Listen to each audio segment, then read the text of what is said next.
autor de literatura, ele tem muito mais capacidade de explorar o ambiente e de viajar da maneira como ele quer do que um autor de roteiro, né? Do que um roteirista. Então é isso que eu ainda vou me adaptar, é isso que eu tô começando, né? Eu tô só no começo, eu tô só por enquanto sentindo o gostinho da coisa gostosa, né? Daqui a pouco, quando eles começarem a cortar minhas asinhas, aí eu quero ver como é que vai ser. Eu comecei a tomar gosto por adaptações literárias para o cinema com Cidade de Deus, filme que eu fui produtora executiva. Eu me lembro direitinho, eu lendo o livro do Paulo Lins, que é um livro grosso, assim, né, 500 e tantas páginas. Eu ligava para o Fernando Meirelles e falava: Fernando, nós vamos adaptar esse livro. Como é que a gente vai fazer isso? Porque se alguém acha o Cidade de Deus violento, né, forte, vai ler o livro.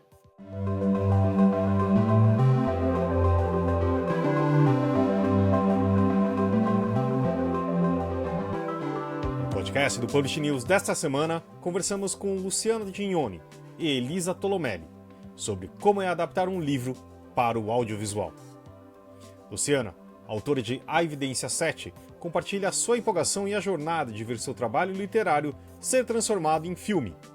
Enquanto Elisa, produtora executiva, fala sobre sua paixão por adaptar literatura para o cinema, baseando-se em sua experiência com projetos como Cidade de Deus. A conversa aborda os desafios e processos criativos envolvidos na adaptação de um livro para o cinema, incluindo a importância de manter a essência da obra original quando se aceitam as mudanças necessárias para a tela. Esse é o episódio 395 do podcast do Publish News, do dia 3 de novembro de 2025, gravado no dia 29 de outubro. Eu sou o Fábio Errara e esse episódio conta com a participação de Mônica Ramalho. E não se esqueça de assinar a nossa newsletter, nos seguir nas redes sociais, Instagram, LinkedIn, YouTube, Facebook e TikTok, todos os dias com novos conteúdos para você. E agora, Luciana Gignoni e Elisa Tolomelli. Queria agradecer aqui a Luciana e a Elisa para conversar com a gente nessa tarde de terça-feira, nessa ponte aérea aqui. Mas eu queria primeiro falar da Luciana, que a gente vai falar, obviamente, da sua obra A Evidência 7, que está sendo adaptada, né, com o trabalho da Elisa, então por isso que das duas aqui. Mas conta, Luciana, como foi saber que ia acontecer, né, que a obra ia deixar de ser livro, quer dizer, além do livro, ia virar audiovisual também. O que passou na sua cabeça? Nossa, só de você falar isso, bom, primeiro eu queria agradecer o convite, é uma honra estar aqui com vocês conversando sobre isso, um tema que realmente me fascina muito, porque é um desejo que eu tenho desde que eu escrevi meu primeiro livro, e só de você falar isso e eu escutar outra pessoa falando já me deu, assim, um revertério aqui na barriga, de nervoso, porque realmente é muito emocionante, né, ter esse momento de virar essa página, né, de sair só das páginas do livro para alcançar um público que a gente sabe que o audiovisual alcança. Então, é uma emoção muito grande, não vou fingir costume, que eu acho que eu nunca vou me acostumar com isso. E eu estou muito feliz realmente, ainda estou aí vivendo aí um sonho nesses primeiros dias aí que eu já estou trabalhando no roteiro, então tô bastante animada. E Elisa, como que foi? Por que o Evidência 7, né? O que te atraiu na obra? Olha, eu pessoalmente gosto muito de adaptar literatura para o cinema. Eu acho que são duas linguagens muito poderosas e que me fascina muito. Eu comecei a tomar gosto por adaptações literárias para o cinema com Cidade de Deus, filme que eu fui produtora executiva. Eu me lembro direitinho, eu lendo o livro do Paulo Lins, que é um livro grosso, assim, né, 500 e tantas páginas. Eu ligava para o Fernando Meirelles e falava: Fernando, nós vamos adaptar esse livro. Como é que a gente vai fazer isso? Porque se alguém acha o Cidade de Deus violento, né, forte, vai ler o livro. Então toda não, é, porque eu falei: como é que vai ser esse filme, coisa, né, transmitir para o cinema, essa literatura tão forte, tão pungente, tão, né. E ali naquele momento eu participei dessa transposição da literatura para o cinema, que foi um sucesso que todo mundo conhece. E a partir dali eu fiquei com aquilo na cabeça, aquilo ficou dentro de mim, sabe, falei: "Poxa, como é bom fazer o processo de trabalho, de adaptação da literatura para o cinema". E aí eu comecei a produzir alguns filmes, produzi o Como Esquecer, que é o filme um livro da Miriam Campelo, que foi para as telas com a Ana Paula Arósio, no papel principal. E aí produzi um outro chamado Berenice Procura, que é baseado no filme do Luiz Alfredo Garcia Rosa. O Luiz Alfredo é um autor, né, de contos policiais, de histórias policiais, cujo personagem principal em todos os livros, quase todos os livros, é o detetive Spinoza, né, são várias histórias do mesmo detetive. E ele tem, né, um livro com um personagem feminino, que é o Berenice Procura. E aí eu comprei os direitos, adaptei, Cláudia Abreu fez a Berenice, do Moscovitz, do marido, enfim, foi um filme muito feliz pra gente. E aí, nesse momento, além de eu gostar de adaptar literatura para o cinema, comecei a gostar de, livros, séries e filmes policiais. Foi aí que me fisgou esse gênero. Então, quando eu conheci a Luciana no Rio to See, que tinha um projeto que era uma adaptação literária para o cinema, de policial, com um personagem feminino de protagonista, que é muito o que a minha produtora, trabalha, né, os meus filmes todos eles têm um personagem um personagem feminino forte, né, de então eu falei: "Bom", e aí eu fui ler o livro era ótimo, foi juntando as pedrinhas do quebra-cabeça, cá estamos nós. Começando essa empreitada, esse processo que sempre é difícil, é desafiador, mas é uma delícia. Vicia a gente, eu pelo menos. Bom, Luciana, você vai se acostumando, que esse é só o seu primeiro livro a ser adaptado. E Elisa, eu amei o Como Esquecer, foi um frisson na época, a faculdade Foi. inteira foi ver, né, a gente se identificando ali com aquela personagem. Então muito bom conversar com vocês, obrigada pela entrevista.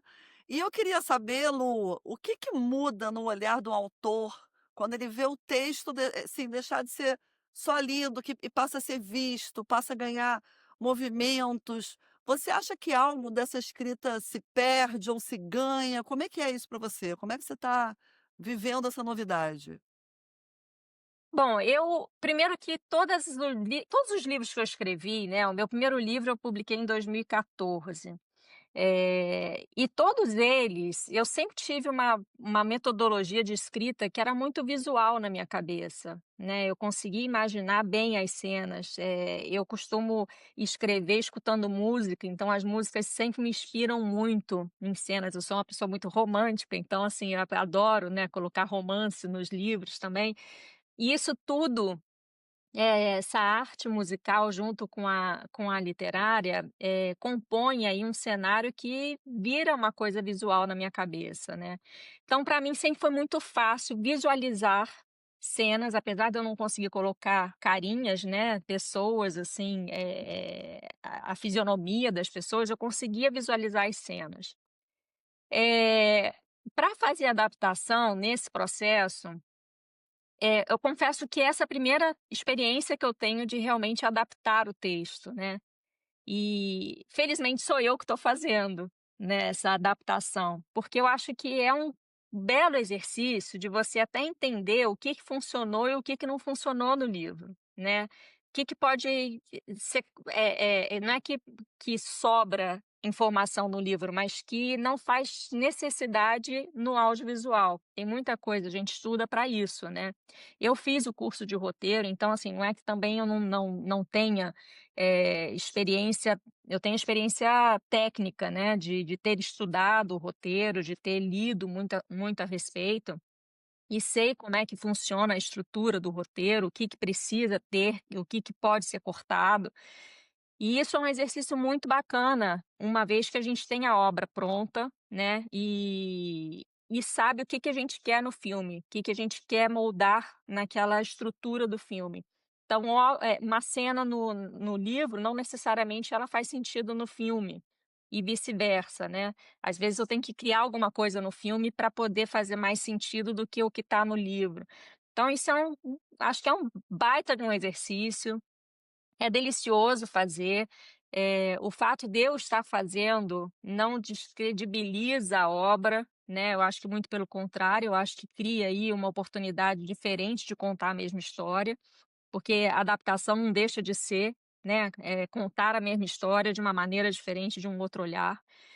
E eu acho que é uma delícia, eu tô, assim, curtindo demais, eu sei que como a Elisa falou, a gente está só no começo, ainda vão vir muitos outros olhares para cima desse texto, e isso a gente conversou bastante. Eu sou uma pessoa que estou super tranquila na questão de modificar, de entender que é necessária a modificação. Não sou apegada, eu acho que tem algumas coisas no livro que sim fazem sentido manter, né, se eu achar que faz sentido e vou lutar, né, tem que ter argumentos para lutar contra se alguém não tiver a mesma, percepção que eu. Mas eu acho que é um processo de conversa, é um processo de e o que eu entendo é que todo mundo quer a mesma coisa, todo mundo quer um produto de qualidade que chegue ao público com qualidade. Então, eu acho que isso é só, um trabalho em conjunto, né, para a gente chegar num objetivo comum. Uhum. Você está então na fase de adaptar o texto. Elisa já está tendo acesso a esse texto? Como é que estão Não, ele tá esses diálogos de vocês? não, ela vai estar começando a escrever o roteiro. O que acontece, que é muito interessante, que é o seguinte, o roteiro, né, de um filme, se você pegar o primeiro tratamento e pegar o filme pronto, provavelmente um não tem muito a ver com o outro, porque é um processo de modificação e de amadurecimento do próprio texto. E a cada entrada de um talento no filme, então, nós vamos passar agora um período de escrita do roteiro. Aí vai escrever, vai reescrever, e a gente filma o décimo primeiro tratamento de um filme, né, de um roteiro. Então, até a gente chegar lá, tem muita água. E aí ela escreve, aí eu leio, aí reescreve, aí o outro lê, aí dá para um doctor, aí volta, e você vai amadurecendo, você vai crescendo ali dentro desse texto. Aí ficou pronto, vamos filmar. Aí entra o diretor. O diretor entra com um olhar sobre aquele texto. O olhar, uma interpretação, uma forma de contar aquele texto ali, aquela história ali. E aí entra a atriz. A atriz entra e também vai trazer uma outra Val. Val é o nome da personagem principal. Então a gente escreveu uma Val, a Luciana escreveu uma Val, eu aprovei essa Val, aí vem o diretor que muda a Val, aí vem a atriz que muda a Val. E essas mudanças, essas entradas, é que vai fazer no filme, experimenta. O Berenice Procura, por exemplo, o Luiz Alfredo foi ver o filme. Mudou demais, porque o livro foi escrito lá, ainda estava construindo o metrô em Copacabana. E a gente colocou nos dias atuais. E aí juntamos aquele elenco todo, não sei se vocês viram esse filme, tem um elenco, de vez em quando ainda reedita lá na Globo. Então é uma série de atores, não, atores inexperientes com atores experientes, não sei o quê, que ele ficou um mês ensaiando aquele coisa toda, virou uma outra obra, né. E ele adorou, porque ele falou assim: "É uma interpretação, atual de uma história que eu jamais pensei que seria esse caminho". Então, e vai mudando. Então, eu acho que o bom que eu, vi na Luciana é essa capacidade que ela falou aí de aceitar essas modificações, porque não são maléficas, são benéficas, mas a possibilidade de o filme ficar um pouco diferente do original, do livro original, está aí. A gente ainda não sabe, mas existe essa, por isso que chama-se adaptação. E já voltamos para nossa conversa. Esse podcast é um oferecimento da MVB América Latina, onde a inovação e a tecnologia impulsionam o mercado do livro. Com a PubNet você ganha eficiência, agilidade e segurança em cada pedido. E quando o assunto é metadados, metadados é com a MetaBooks. Porque, no fim das contas, o propósito da MVB é um só: levar os livros até os leitores. Mas, Luciana, também acho que escrever inicialmente é um trabalho muito solitário. né, de você na frente do computador, etcétera. Só que depois você passa para um processo editorial também, né. Só que acho que quando vai para o cinema já é um outro coletivo, né. É isso que a Elisa estava Uhum. explicando pra gente, né. Como que é lidar com isso e contra essas visões também para construir algo diferente. Como que você tem alguma coisa já em mente ou do tipo: "Vamos ver o que vai acontecer"? Cara, quando você fala esse negócio de escrever solitário, eu tenho uma outra percepção a respeito disso. Todo mundo fala isso, né, isso é uma máxima aí que todo mundo fala. Eu não me sinto solitária escrevendo. Eu posso estar sendo muito romântica para falar isso e posso estar viajando, mas, assim, os personagens, eles me preenchem de uma maneira que eu não me sinto solitária, eu juro por Deus, eu sento na minha ca na minha no meu escritório e parece que eles estão todos aqui comigo. A Val sentadinha aqui dizendo o que que ela quer para o próximo qual a fala que ela quer falar para o personagem. Parece coisa de maluco, mas é a pura verdade para mim, né, pode ser que outros autores não pensem assim. Então eu acho que é um trabalho que eu realmente não me sinto solitária. Quando a gente tem aí no caso dos livros, né, que passa para a editora e a editora faz os comentários, o que eu percebo, assim, ainda não tenho nem posso falar sobre isso, é o que eu escuto, né, falar. Editores, eles são muito, conscientes de que eles estão ali fazendo um papel para melhorar o texto, né. Mas a palavra final é sempre do autor. A não ser que vá contra a política da editora, algum tema sensível demais que a editora não quer bancar, que vá muito contra os princípios da editora, mas se for questões de contextualização da história, isso fica a cargo do autor. O autor pode ou não seguir a sugestão da editora. Pelo menos a minha editora ela é muito assim, tá. Eu também estou falando pela experiência que eu tenho com a minha A editora. minha também dá essa liberdade Pois é. de Eu sei que no audiovisual já não é bem assim, né. Eu sou muito fã do Sidney Sheldon, inclusive eu escrevo ficção policial por conta do Sidney Sheldon, né, foi o Sidney Sheldon que me trouxe para que me tornou leitora. Eu não fui uma criança leitora, né, eu passei a ler na adolescência e foi o Sidney Sheldon, os livros dele que me trouxeram pra literatura como leitora primeiro e depois quando eu resolvi escrever eu sabia que tinha que ser ficção policial por conta dele. Eu li a biografia do Sidney Sheldon e é uma biografia gigante, assim, sei lá quantas páginas são. E eu muito fã dele, dos livros dele, queria saber como tinha sido a vida dele como autor. E ele passa a biografia inteira falando dele como roteirista. E o último capítulo é ele como autor, porque ele só escreveu o primeiro livro dele com 60 e tantos anos. E ele fala que ele só foi feliz quando ele pôde criar asas como autor, porque enquanto ele era roteirista, ele tinha que viver muito nas regras do que o coletivo queria, né, do diretor, dos parceiros de escrita, dos e orçamentos. dos orçamentos, Porque exatamente, tem isso, tá. Eu vou te exatamente. Às interromper vezes não, tem que mas cortar depois a eu vou cena falar por sobre isso. essa relação que é É.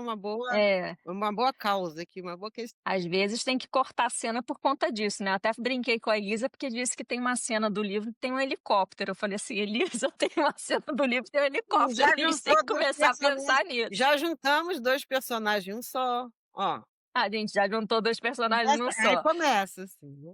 É. Então, assim, o autor de literatura, ele tem muito mais capacidade de explorar o ambiente e de viajar da maneira como ele quer, do que um autor de roteiro, né, do que um roteirista. Então é isso que eu ainda vou me adaptar, é isso que eu estou começando, né, eu estou só no começo, eu estou só, por enquanto, sentindo o gostinho da coisa gostosa, né. Daqui a pouco, quando eles começarem a cortar minhas asinhas, aí eu quero ver como é que vai ser. Não, e tem uma coisa curiosa, que você vai ler no livro, e o livro é uma delícia de referências musicais, do mundo ali. Eu falei: "Ô Luciano, você sabe quanto é que custa uma música?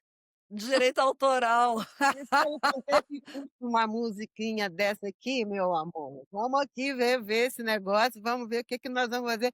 Eu sou música, sou formada em música, e os meus filmes eu cuido muito da trilha sonora. Não é que eu estou desmerecendo nada, mas a gente tem que fazer uma trilha sonora, diferente. Esse monte de música aí, referência mundial aí, não dá não. Então, eu acho que o cinema ele tem umas limitações, limita um pouco, não é que limita a criatividade, mas ela adapta a criatividade. E nós vamos ter uma senhora trilha sonora como em todos os meus filmes tem, mas não essa dessa forma, porque essa dessa forma a gente não consegue produzir um filme com essas 35 músicas internacionais de ponta. E aí a gente já até começou a fazer, fiz umas pesquisas, vamos achar um caminho bacana. Mas então, aí é isso, tem essas limitações de número de personagens, de, né, enfim, quanto é que custa uma ideia? Essa é a grande parceria que eu acho que a coisa boa de você começar, que nem eu e a Luciana estamos começando esse filme, é você poder sentar no restaurante, que nem a gente fez outro dia, e começar antes de escrever o roteiro, antes de finalizar o roteiro, traçar as linhas. Porque você elimina o retrabalho depois. Se vai ter helicóptero, se não vai ter helicóptero, se vai ter música, não vai ter música, se vai por aqui, se é de época, se é atual, você vai dando umas diretrizes e escrevendo um roteiro nesse caminho de um filme que vai custar X, que é o que se consegue Isso. estar no mercado hoje, por exemplo. Senão, você vai fazer um filme que custa 3 vezes mais e vai ficar 25 anos para levantar esse dinheiro, né. Então, eu E isso que você comentou, Elisa, de eu ter juntado os 2 personagens, isso aí foi uma coisa bem bacana, porque isso aí eu já cheguei com a proposta desses 2 personagens juntos, né. E que é uma coisa que ganha, o É, filme vai ganhar. ganha, Não é ganha uma coisa muito. ruim você juntar 2 personagens porque é econômico, não. É porque é econômico também, mas é porque vai En ficar melhor inclusive. Enriquece o É, personagem e me parece que você, na verdade, está tendo a chance de reescrever essa história para adaptar a uma outra plataforma. E você vai estar revendo tudo isso, deve ser bem interessante. Agora vem cá, gente, essa protagonista chega nas telas aí como uma mulher forte, né, num gênero ainda muito masculino. Como é ver e fazer ver essa representação ocupar um espaço maior no audiovisual brasileiro? Eu acho que a bom, Val nem é essa fortaleza toda. A Val é uma mulher como todas nós. Ou seja, uma fortaleza sim! Sim, com as nossas fragilidades, todas femininas. Eu acho que é isso que é bom nesse personagem que a Luciana criou, é porque ela é uma mulher como a gente, ela não é uma mulher forte, porque só porque ela é policial, ela é forte. Ela tem um lado lá para ser policial, né, não é toda mulher que vai, Uhum. eh, peitar, né, que vai entrar numa carreira dessa, mas ela não é policial, tá, ela é uma investigadora, diferente, né. E com toda eu vi uma série que eu sempre levo como exemplo, como referência pra gente, que é Mare of Easttown, vocês já viram essa série? Mare of Easttown. Então, Fábio, nós vamos fazer um Mare of Easttown brasileiro. Aquele personagem da exatamente. Kate Winslet é um personagem que ela se enfeiou, inclusive. É uma personagem que vive ali naquele momento uma tristeza tamanha, porque eu não vou contar, porque a Mônica não viu, não vou dar spoiler, mas ela vive uma tristeza tamanha que faz dela aquela mulher insuportável, e que você gosta. Por É. que que você gosta? Porque você está vendo a fragilidade dela, você está vendo e tal. Então, é um pouco isso, é uma mulher comum que tem por acaso, um emprego de investigadora de polícia. No meu Eu tenho entender. uma certa implicância, eu tenho uma certa implicância com esse termo, uma personagem, uma mulher forte. Eu detesto usar esse termo. Inclusive a minha assessora de imprensa, toda pauta que ela coloca, eu corto forte e boto determinada, determinada, porque ninguém quando vai descrever um personagem homem, fala assim: "Ah, é um homem forte". Ninguém fala. Por que que a mulher tem que ser a mulher forte, né? Então eu sempre coloco uma mulher determinada, e a Val ela é, muito determinada, né. Ela está muito machucada, por uma série de razões, e essa é a grande dificuldade do livro que eu estou enfrentando, né, Elisa, porque no livro não, no roteiro. No livro, eu tenho inúmeras cenas que demonstram por que que ela chegou naquele ponto da vida dela, né. E no filme eu tenho que já colocar ela de cara daquele jeito, mas tem que explicar por que que ela tá daquele jeito naquele momento de vida, né. Em E a gente imagens, tem que em ima em imagem, em Mas imagem. Então isso isso é é bom no cinema, né, senão você lê o livro. pois é. Então isso é um esse É um bom é um desafio desafio, né. bem grande, né. Eh, de eu estar fazendo esse exercício, mas isso está sendo muito bacana, assim, eu desenvolver essa habilidade de contar dessa maneira em imagem, né. E aí eu só queria fazer esse adendo da mulher forte, porque esse termo realmente eu sempre tenho uma implicância muito grande com isso. Você sabe que eu sou assim, eu vejo tudo que tem nas plataformas de filme de detetive, e principalmente detetive mulher. E tem umas séries nórdicas, assim, Islândia, Dinamarca, Polônia, espetaculares, policiais de investigação. E a coisa daquela investigadora, que nunca é policial, é sempre uma detetive ou investigadoras, que são categorias ali diferentes, eu acho que investigador é mais do que detetive, sei lá, tem ali uma, e elas são perspicazes, elas têm intuição, elas acham que aquele cara ali é o assassino. Ninguém acredita nela. Ninguém acredita, porque não tem nenhuma prova, mas ela vai por aqui, ela vai por aqui, ela vai por aqui, e ela está certa. Essa astúcia feminina, isso é feminino, isso é da mulher, mulher que desconfia ali, a mulher que tem um olhar, alguma coisa fala com ela ali, ela vai, isso só quem tem esse tipo de atitude, esse tipo de perspicácia, pode ser uma detetive de polícia, uma investigadora. Eu, por exemplo, não posso, porque É, acho que eu tirei o forte muito dessa coisa de ser, né, uma pessoa que trabalha com matemática tão diferente, né, uma coisa, né, que exige umas habilidades aí, né, diferente. não é uma pessoa tão comum que se propõe a investigar um assassinato, né, então É. eu tirei daí. E eu acho que eu me vejo muito, eu também escuto a vida inteira, já estamos aqui num papo super feminista, porque eu escuto a vida inteira que eu sou uma pessoa muito forte, então eu acabei jogando forte aí no meio. Mas todo mundo joga, a verdade é que todo mundo fala isso. Eu é que tenho essa sempre que alguém fala eu fico assim, Mas dou olha, uma certa Boa, uma boa. mulher independente vai ser rotulada como forte. Uma mulher perspicaz vai ser, não sei por quê também não, mas é porque a é, mulher que é independente, que é inteligente, que é, chamam de forte. o homem é só homem, O né. homem, né, Fábio? Ah, a gente pode Olha Você só, nomear quer falar isso um também, né? pouquinho? Você quer Não, falar um mas é. pouquinho, Fábio? tadinho, ele Fábio tá ficou aqui na acuado. minoria, é. Fala um Não, pouquinho, a gente te convida aí. tem que ouvir também, né? Tem que ouvir também. Já ouviu falar em POD? Impressão sob demanda? Nossos parceiros da Livro são a referência dessa tecnologia no Brasil, que permite vender primeiro e imprimir depois, reduzindo custos com estoque, armazenamento e distribuição. Com o POD da Livro, você disponibiliza 100% do seu catálogo, sem perder nenhuma venda. Não, mas é que a gente acho que só não nomear, mas é machismo, né? Quando você fala assim que uma mulher aqui é detetive, ela é descre... ela não tem credibilidade referente aos outros, é porque isso acontece também na vida, né? Ah, besteira sua. Ou a mulher forte, tipo, aquela é implicante, ou é alguma coisa assim, né? Tipo, enfim, é tudo uma forma de rebaixar. Mas enfim, É. não é um pouco. Eu imagino que seja um pouco isso.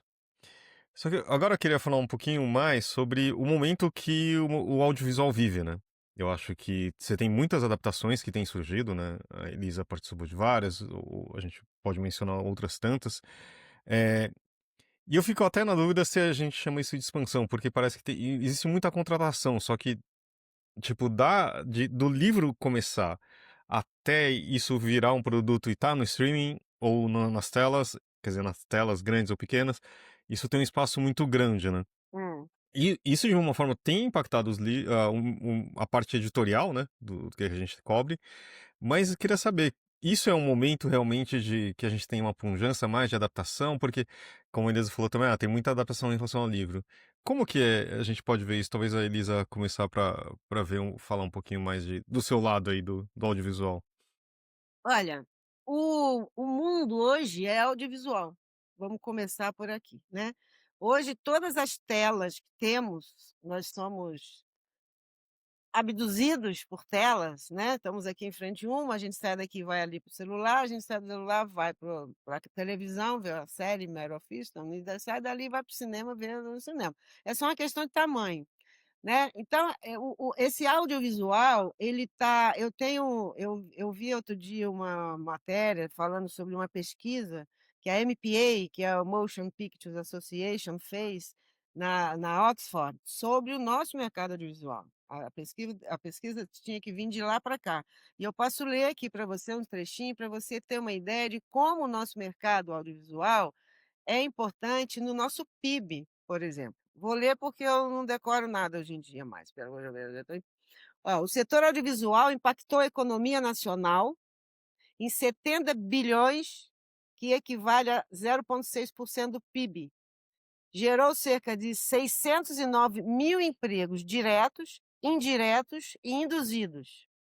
Hoje a indústria audiovisual emprega 50% mais força de trabalho do que a indústria automotiva e do café, e já equipara em tamanho de indústria a indústria farmacêutica. Apenas as atividades diretamente ligadas à criação, parará, parará. Então, um retrato, né, claro, de um setor dinâmico, um setor criativo e um setor em expansão, né. A gente tem aí entre editais, nós vamos ter agora os resultados esse ano, a gente teve uma queda muito grande durante os 4 anos ali da pandemia, né, 2020 a 2024, a gente houve uma queda circunstancial, tanto no número de produções, quanto no número de espectadores no cinema, né. Participamos todos desse momento. Então de 2000 de 4 para cá, nós estamos em final de quase 2026, a gente está vindo recuperando, recuperando, recuperando o nosso espaço nas telas e em termos de público também. Então, agora até o final do ano vão sair uma leva de filmes que vem desses editais, em termos do streaming. Então isso tudo é gerador de emprego aqui. Então a gente é uma economia, em ascensão, em desenvolvimento e forte perante o PIB nacional. Isso as pessoas não sabem disso, acham que a gente é artista. Não, audiovisual é indústria, cinema é business e filme é produto. É assim que hoje nós encaramos o mercado audiovisual do cinema brasileiro. E aí inclui-se os filmes, as séries, né, o documentário, tudo, né, aí. Então, a gente tem que ver o nosso cinema com essa perspectiva de indústria, de business e de produto. É um produto cultural? É um produto cultural, não é uma refrigerante, mas é um produto e tem que ser tratado assim, ele tem que ser vendido assim, desde o começo. É planejamento financeiro, é gestão de negócio, é gestão de pessoas, igual a qualquer indústria farmacêutica, do café. A gente exporta, o audiovisual para fora.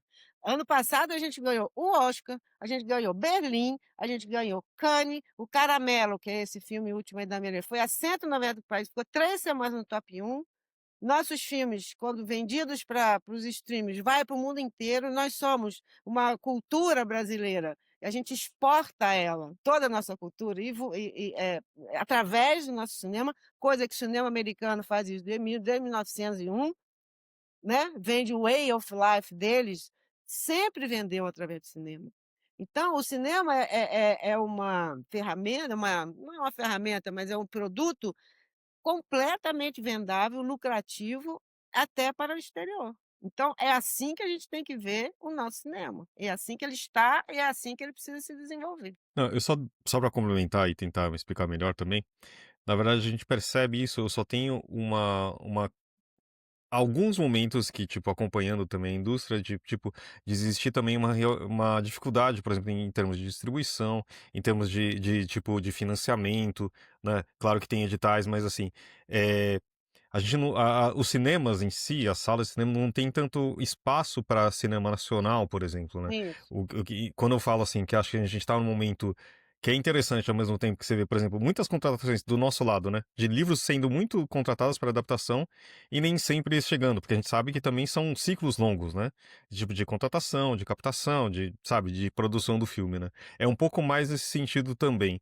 É claro que, tipo, o tu viver todas as conquistas é super importante a gente ver, né, isso com É. certeza. Mas veja só, o nosso cinema, ele é dominado, nosso mercado de exibição, pelo cinema americano. O cinema americano domina nosso mercado e o mercado do mundo. Por que você acha que a MPA encomendou essa pesquisa na Oxford sobre nós aqui? O que eles têm com isso? Tem, que é um mercado que eles querem saber qual é, para poder investir, não investir, mexer aqui no GD. Se você vai na França, tem proteção de mercado, tem dinheiro público sendo, para produzir os filmes deles. Se você vai na Itália, também. Se você vai na Dinamarca, também. Então, os países europeus, muitos deles, eles têm uma proteção de mercado para garantir o desenvolvimento da indústria local. Nós aqui também temos, mais ou menos, né, eu acho pouco isso, a nossa cota de tela, sempre houve uma cota de tela. É uma cota de tela muito pequena para o volume de produção que a gente tem. Então acho que o trabalho nosso, né, o trabalho de parte de nós que está envolvido nessa coisa da política é tentar fazer, agora estamos lá, vendo a regulamentação do VOD. É muito difícil, às vezes eu fico achando que os governantes não leram a pesquisa da MPA, porque fica, em vez de 30% que é 10, em vez de 20 é 10, que fica querendo baixar, nós baixarmos a nossa própria produção, proteção do mercado. Então existe um lobby da MPA, ou sei lá quem, em cima dos congressistas, para que as leis não passem. Tem uma leva que quer passar, outra que não quer passar, é uma briga, de proteção de mercado. Isso, de fato, é uma questão a ser muito trabalhada por nós, para vencer, para aumentar esse espectro, para a gente de fato virar uma indústria rentável, né. Claro, claro. E fazendo um complemento aí, Fábio, imagina, eu não quero nem complementar o que a Elisa falou, né?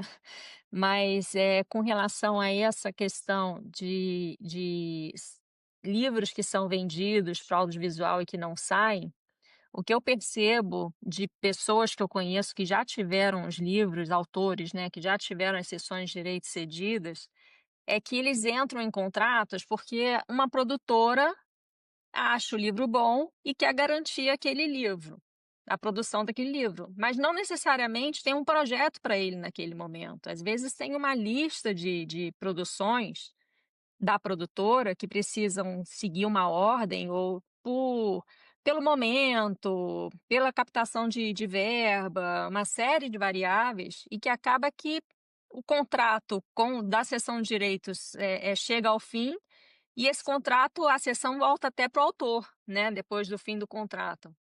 E o que eu fiquei muito feliz com essa minha parceria com a Elisa, foi que ela não só adquiriu os direitos, mas ela colocou esse projeto na pista. Ela colocou para funcionar agora, né, não foi algo que ela: "Ah, não, vou comprar a cessão de direitos para Estou fazendo 500 trabalhos ainda e daqui a 3 anos vamos ver se o negócio rola". Não foi assim, né, o livro a gente já está trabalhando nisso, já está, planejando as coisas, então assim, vai ter o processo o tempo, que é aquele tempo longo do audiovisual, mas ele tá no trilho, né, para sair. E já voltamos para a nossa conversa. E também com o apoio da CBL, A Câmara Brasileira do Livro representa editores, livreiros, distribuidores e demais profissionais do setor, e atua para promover acesso ao livro e a democratização da leitura no Brasil. É a agência brasileira do ISBN e possui uma plataforma digital que oferece serviços como ISBN, código de barras, ficha catalográfica, registro de direito autoral e carta de exclusividade. Pois é, você sabe que vocês falaram isso, eu lembrei de uma dúvida até que eu tenho também. Qual seria vocês teriam algum conselho para autores que vão ceder direitos para serem adaptados? Porque isso é uma coisa importante a ser vista, né. Se o seu livro vai ficar numa fila interminável, como se fosse aquelas filas de transplante, que você fica ali anos esperando, ou se realmente tem a intenção de transformar aquela obra num filme imediatamente. Que conselho, gente? Vocês aí que são especialistas nisso, pelo menos a Elisa, né. Olha, o conselho é o seguinte: avalie o produtor ou a produtora, ou os produtores ou as produtoras que estejam interessadas, e veja se tem uma fila, né. Se tiver uma fila, faça um contrato menor, de tempo menor, em vez de 5 anos, 3 anos, 2 anos, né, para também não ficar, porque imagina o seguinte, um produtor compra o direito de um livro, por 5 anos, para começar a filmar e tal, e não faz, o autor perdeu 5 anos de vida, digamos assim, né, em que ele podia ter vendido para outro. Então eu acho que o autor tem que ser esperto, ele não pode ficar tão feliz: "Ai, vamos comprar meu livro". Avalia primeiro, né, porque eu acho que existe uma felicidade do autor, né, Luciana, de todo autor de livro quer ver os seus personagens andando, falando lá na telinha do cinema. Mas dá uma olhada no produtor, vê como é que é, se tem de fato uma fila, vê quais são os planos do produtor para o seu projeto, entendeu? Eu acho que tem que dar uma tem que analisar friamente. A gente Eu não acho que a tem mais. conversa clara é primordial, né, num primeiro momento, assim, numa primeira conversa, nas primeiras conversas que sejam, tem que ser uma conversa bem clara, né, bem, realista, assim, de ambas as partes, né.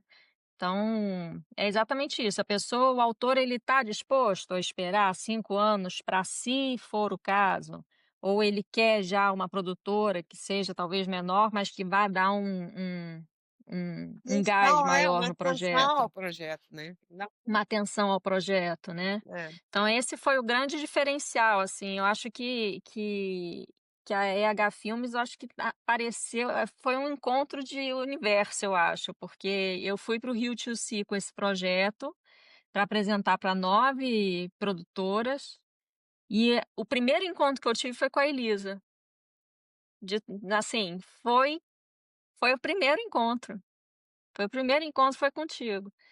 E eu saí do Rio 2 com 2 perspectivas, a Elisa e uma outra, né. E acabou que a gente foi conversando com as 2 e a gente percebeu que a Elisa era a produtora que estava realmente no momento, na hora certa, no lugar certo, engajada para já começar, né. Tanto que a gente já partiu de lá com a Elisa me cobrando argumento para eu mandar para ela já começar a trabalhar em cima do Chata, né, aquela argumento. do chicote, né. E Foi. daqui a 15 dias eu vou falar assim: "E o roteiro, cadê?". Já jogou aqui no ar, Me inclusive, né? Já. aguarde, me aguarde. Mas você sabe o que é? Existe uma coisa chamada ritmo, né. Então, por exemplo, a gente pra gente montar esse projeto, eu preciso hoje, né, além do roteiro, preciso do roteiro, preciso do diretor ou diretora e de uma atriz. Para eu chegar nessas pessoas, eu tenho um argumento forte, mas para eles falarem assim: "Vamos, topo", eles vão querer ler o roteiro. Então uma O roteiro ou a escaleta? Não, ninguém lê escaleta, amor. Não, Ninguém, tem que ser o roteiro ninguém. mesmo. Tem. Não, a Calma gente aí, só pode. um parênteses. O Hum. que que é escaleta, indiferente do Escaleta é o roteiro? seguinte, antes de você abrir a escaleta, você coloca assim: cena um, Val entra na casa. Cena 2, Val encontra com não sei quem. Cena 3, o assassino faz não sei o quê, cena 4. Você não abre a cena, É, a escaleta não tem mas ela é um diálogo, pouquinho não tem maior, conflito. não tem diálogo, É. é. É tipo um diagrama, um esqueleto do que vai ser o filme, É uma assim, tipo, estrutura, né, mostrando. é uma Ah, uma estrutura. estrutura, é isso. Uhum.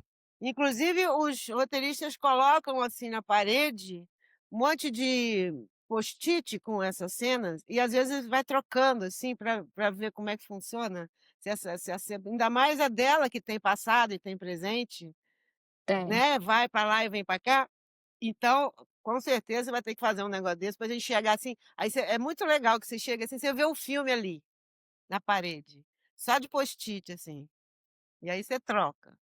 Pra ver como é que funciona isso, né. Aí depois você escreve, aí você abre a cena, coloca as rubricas, coloca os diálogos, por aí vai. Quer dizer, então, assim, primeiro, tal, comprou o livro, só para entender um pouquinho mais do processo, né?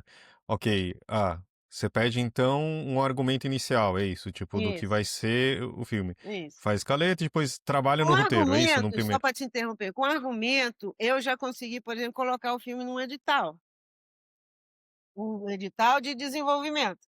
Agora, para a gente entrar no edital de produção, aí eu tenho que ter roteiro, atriz, diretor, para eu entrar com corpo, né. Por Atriz é por essa. falar nisso Hã. por falar nisso, eu tô aqui, ó, tentando visualizar essa Val. Vocês vão contar pra gente com exclusividade a atriz que vai viver a Val no cinema? Quem Ou quem das não? nossas atrizes você acha que viveria, de fato, a gente acreditando que aquela pessoa é aquele personagem? Que atriz? Vai, primeiro, Olha, Fábio.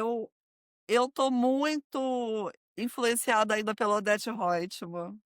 De cara eu já diria porque eu vivi intensamente esse processo Odete Roitman. Eu tive um grupo de WhatsApp, a gente assistiu os capítulos da novela comentando em tempo real. Que Então me isso? veio logo ela.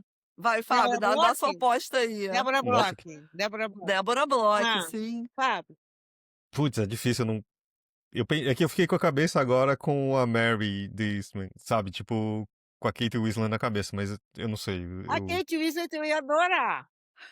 Seria bom, né? Juro, a Kate Blanchett também, eu gostava da Kate Blanchett, Nossa. Olha, a Adriana Esteves também arrasaria nesse papel, hein. mas não Já que mas enfim. f Aí, fomos pra olha Loura como aí, é o né. cinema, nós temos 2 caminhos. Caminho um, o caminho da esquerda. Não, caminho um, pra não ter aquele negócio de esquerda e direita. Não quero polêmica, aquele negócio.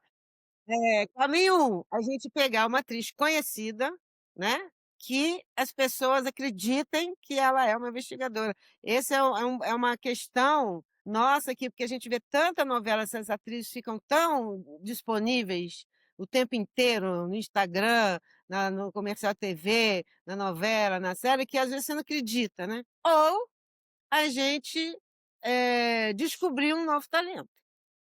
Eu sou muito não estou falando que é para esse filme, mas eu adoro descobrir novos talentos. Já descobri vários aí, Vinícius de Oliveira, Flávia Monteiro, os 250 aí de Cidade de Deus, enfim, Nanda Costa, Valentina Sampaio, tá, tem um monte. Sempre uma grande surpresa, por exemplo, uma das grandes coisas que fez o sucesso daquela série do Cangaço Novo foram aquelas meninas, que nunca ninguém tinha visto. Agora Sim, estão tudo na sim, Globo, sim. né. Mas Uhum. essa descoberta, assim, é sempre traz sempre um vigor. O que que um caminho nos leva e o que que o outro caminho nos leva. Uma atriz de ponta agrega um valor de produção ao filme e nos facilita a captação. Uma atriz,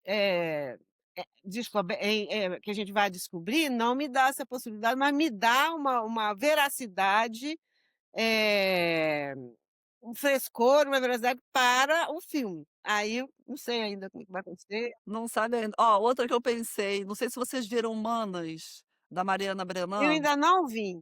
Ai, gente, pelo amor de Deus, assistam essa semana. Sim, acontece tudo e nada é mostrado, nada é dito e acontece tudo. É impressionante esse filme.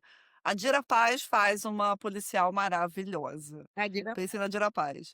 Mas olha, eu vou torcer para ser uma pessoa nova então, pra vocês trazerem mais um talento não aí para o sei, vou nosso pensar, cinema. pensar. São caminhos, são escolhas, né, que um caminho filme, são escolhas difíceis de fazer, sempre.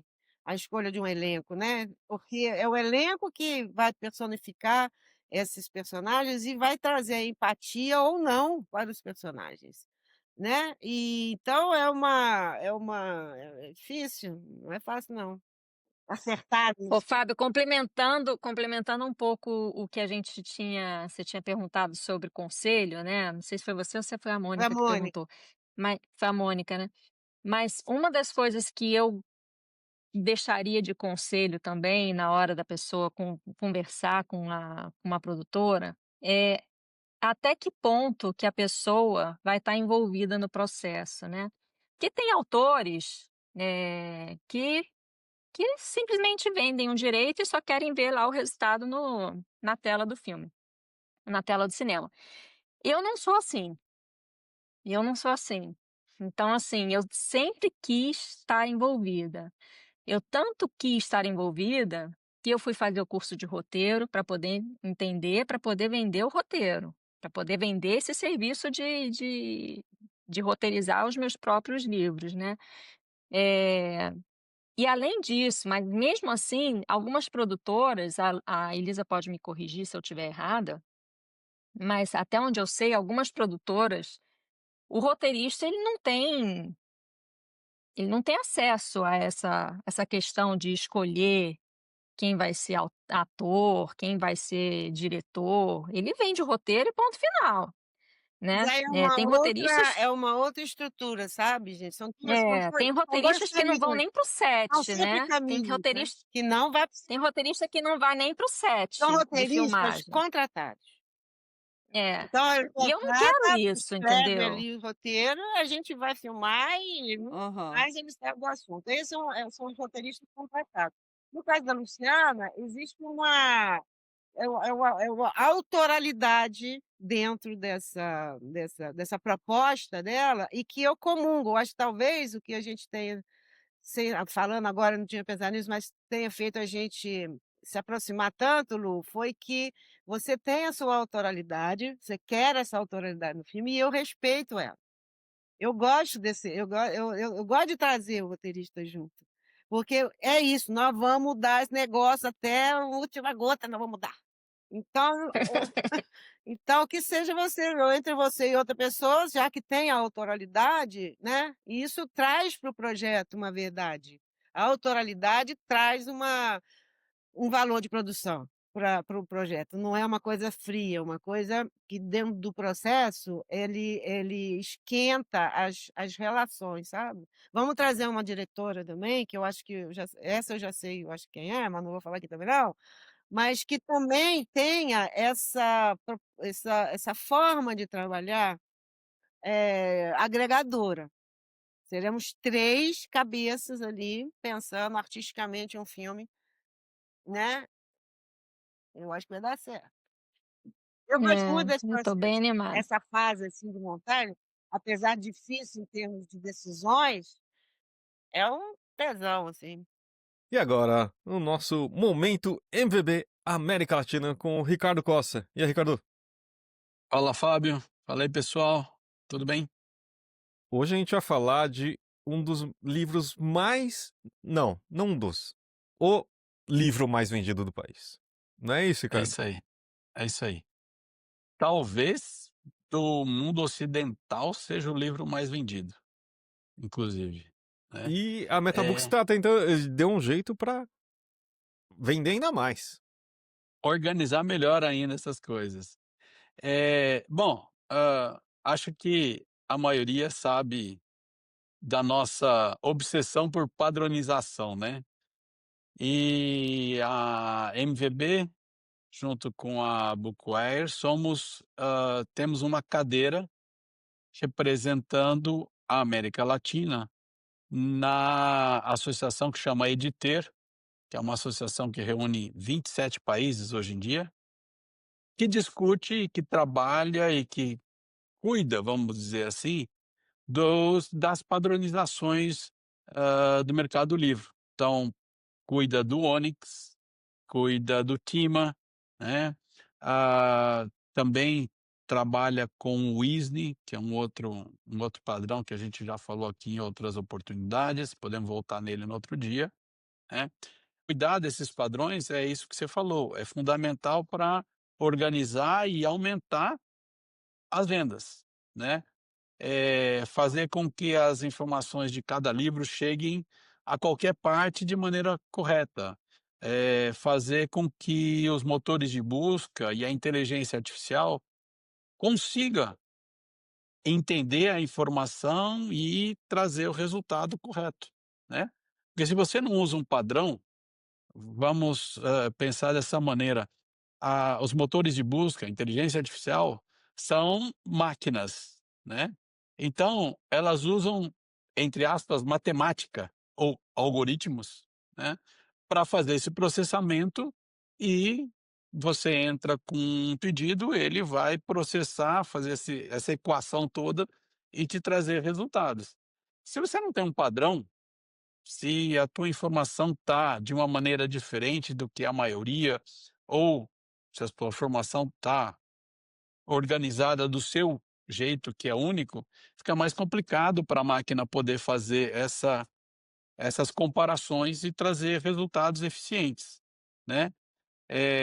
Parafraseando uma parafraseando os gringos, né, se entra bagunça, sai bagunça, bagunça in, bagunça out. Eh, vamos manter o nível da nossa do nosso podcast aqui, né.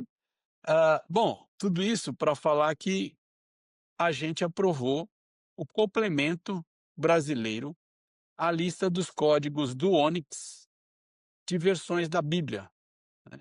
O livro mais vendido que a gente está falando é a Bíblia, né. E então nós passamos aí um bom tempo, hã, consultando editores católicos e editores evangélicos para conhecer, para saber quais são as versões de tradução da Bíblia que existem disponíveis no mercado brasileiro.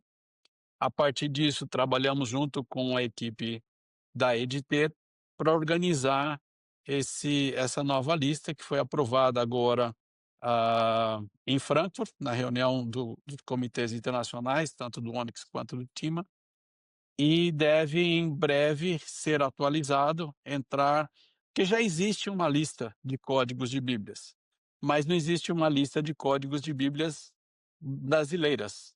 Existe para diversos países, mas do Brasil não existia. Então, em breve, essa lista vai estar complementada com as versões disponíveis no Brasil. Esse foi o nosso trabalho aí, um dos nossos trabalhos durante a feira de Frankfurt. Muito bom. Assim, ajudar toda a cadeia para os livros chegarem nos seus leitores, não é isso, cara? É isso mesmo, perfeitamente. Então tá bom. Muito obrigado pelas novidades aí e a gente se vê na próxima. Obrigado, Fábio, um abraço para todo mundo aí. Eu acho que eu tenho uma conhecida que vendeu, que teve o livro adaptado para o cinema, para o streaming, né. E eu conversando com ela, perguntei: "Ai, como é que foi?" Bom, ela não era roteirista, então ela só vendeu os direitos, né. Hum. E aí ela disse que ela foi chamada como convidada,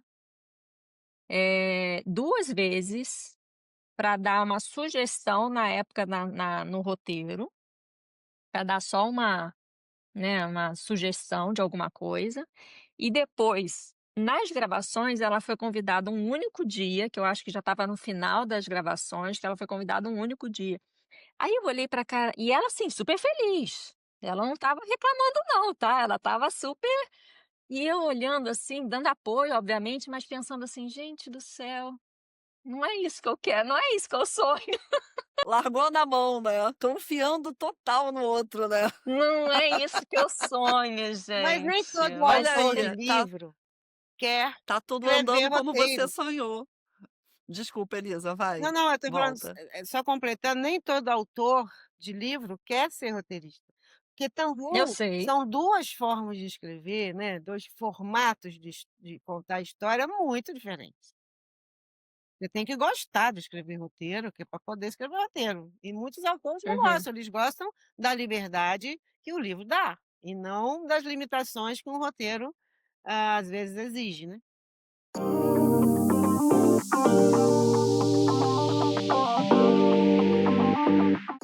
Uhum. Exato. Meninas, nosso tempo está terminando, mas a gente quer saber. A gente não pode terminar esse podcast sem saber quais livros que foram adaptados para o cinema e que vocês são assim, fazem a cabeça de vocês até hoje, que vocês continuam gostando e tal. Digam aí. Poderoso Chefão. Mesmo. Eu acabei de rever os todos. Onde eu tá? E o filme é melhor que o livro, não é? Ah, o filme é melhor que o livro. Eu acho. Sem dúvida.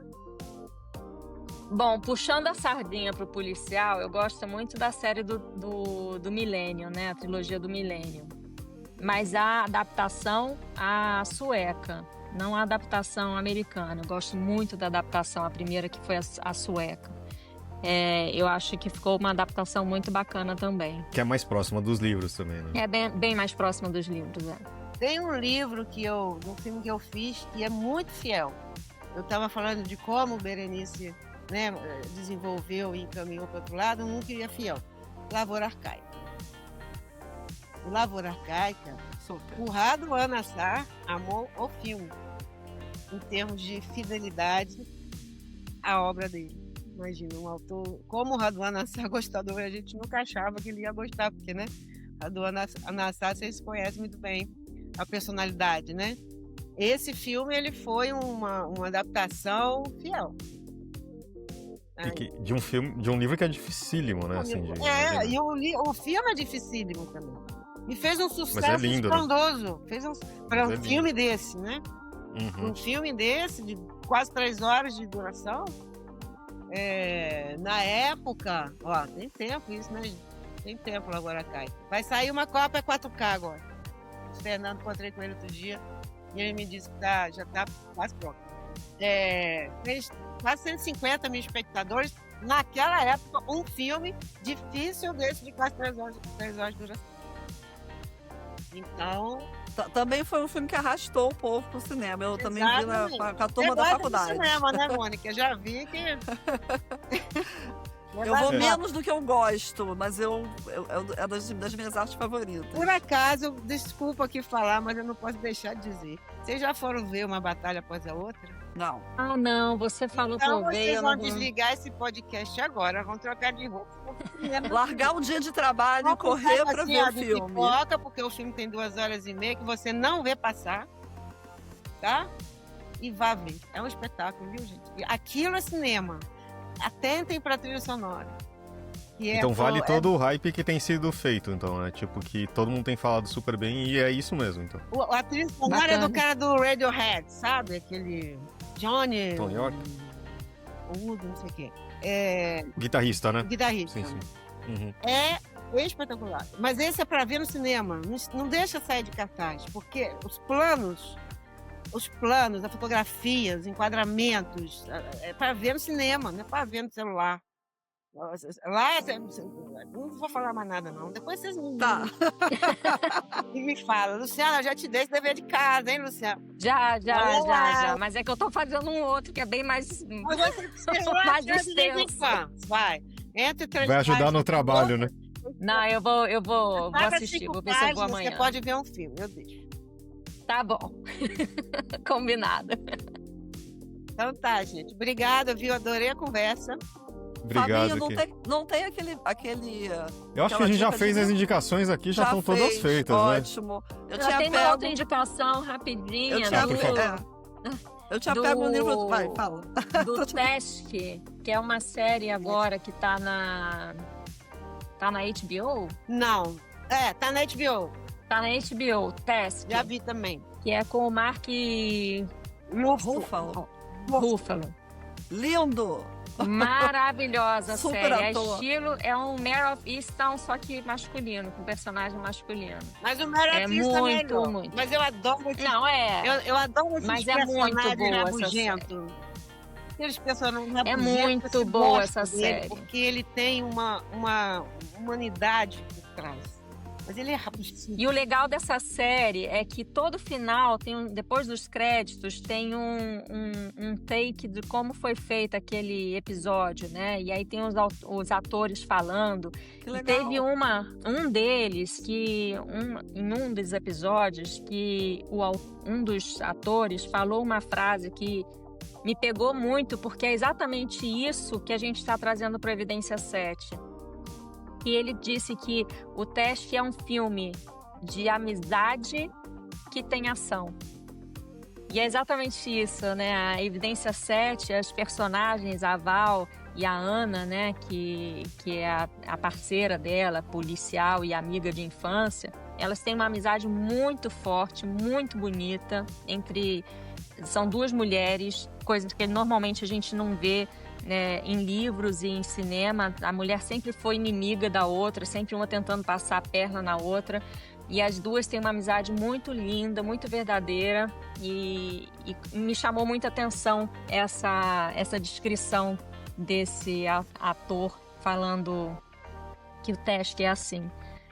Então eu me conectei bastante. Pelo menos Gostei muito esse dessa série. podcast já deixou muitas dicas pro Fábio e pra Mônica, né? Até o final de semana, Não, né? com certeza. Vai. Opa. Totalmente. Vai ficar Totalmente. vendo.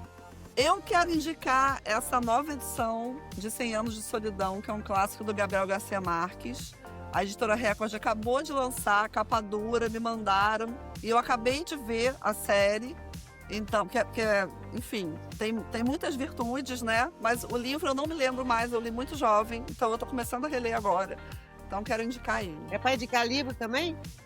Pode indicar, Lisa. Eu vou indicar um livro chamado E Lá Fui Eu. E Lá Fui Eu é o meu livro mesmo, que eu que escrevi. E minha inserção na literatura, que conta a minha trajetória no cinema. Eu tenho quase 40 projetos já, entre filmes e séries. E é um filme que entrou para a lista dos mais vendidos, virou best-seller, meu bem, da igreja durante 2 semanas. Então, fica a dica. Lá fui eu para saber um pouquinho da história do nosso cinema através da minha percepção, que eu estou nessa estrada. Tem tempo, viu, gente? É muito bom. Esse eu quero ler. Muito Da bom. Lu também. Anotado aqui. E eu vou indicar o Evidência 7 para quem ainda não leu, né? Para ler antes do filme sair. E só para falar que eu também finalizei agora o Voz de Prisão, que é o meu novo livro, que vai ser publicado pela Mapa Lab, pelo selo Mapa Crime, que é a história ficcional de uma policial de Roraima, a Gislaine de Deus, que ela matou ela prendeu que ela prendeu o assassino do pai dela 25 anos depois do crime. Então é uma história super linda, que eu transformei numa obra ficcional e vai sair no ano que vem. Guarda o direito de aquisição para mim. Pois é. Que maravilha. Negócios sendo feitos aqui online, minha gente, no ar. Assim que lançar, ler e começar. Esse daqui já vai estar filmando. Olha aí. Vai. E eu vou fazer só uma indicação, é também uma adaptação que saiu faz pouco tempo, que chama Eu e Meu Avô Nihonjin. Eu sou Nihonjin, né? Meu avô era um japonês também, era japonês. E é uma história baseada no livro do Oscar Nakazato, que eu amo, já amava. Só que é uma adaptação para animação, né? Que eu acho que eu tava vendo que uma coisa raríssima é ter animação brasileira, né? Porque é um processo super caro, eu até acompanho. Acho que eu tinha visto uma da Anitta Malfatti, se não me engano, mas já há um tempinho. E é super bem feito, assim, sabe? A história é incrível e claro que é muito pessoal. Eu levei meus pais para assistir também, então eles falam, nossa, eu vivi isso. Então acho que é super bacana, vale também você levar. Quadrinho? Uma animação. Não, o livro é uma história, é baseado numa parte só do livro, né? O livro é um romance, que inclusive ganhou um Jabuti. Né? Então, o livro já é incrível, só que é engraçado mesmo, né, Lisa? Porque ele não é um livro infantil, só que virou uma animação, sabe? Mas é interessante porque eles pegaram, assim, a visão do neto pedindo pro avô contar a história dele. E aí, tipo, pega esse argumento. Então, eu achei também uma jogada interessante, sabe? Esse recorte, porque... né? Exatamente. que você estava falando também, os caminhos que foram seguidos, né? Eu acho que poderia dar sabe, um filme muito bonito, mostrando tudo de uma forma quase documental, mas esse já mostra uma coisa na visão do menino que eu vejo meu filho vendo o meu pai, né? Tipo, que é uma pessoa mais quieta, às vezes mal-humorada e tal, e que não tem no livro. Mas eu acho que foi bem interessante. Legal. E é uma animação. Bacana. Mas, gente, queria agradecer muito para vocês contarem um pouquinho do que vocês têm feito, né? Tô ansioso aqui para ler o livro e depois ver o filme. Então, muito obrigado aqui, gente. E assim que, Muito obrigada pelo assim que a convite. gente tiver notícias de atrizes, diretores, ainda A gente pode fazer uma matéria lá no site, no Publish News. O Lu tem contato direto aqui comigo, só acionar. checa nós. Obrigada, Mônica. Obrigada, gente. Fábio. Valeu, gente. Obrigado. E este foi o episódio 395 do podcast do PN. Obrigado a você que nos ouviu. E sempre temos um programa novo toda terça-feira. Até semana que vem. Edição e apresentação, Fábio Errara.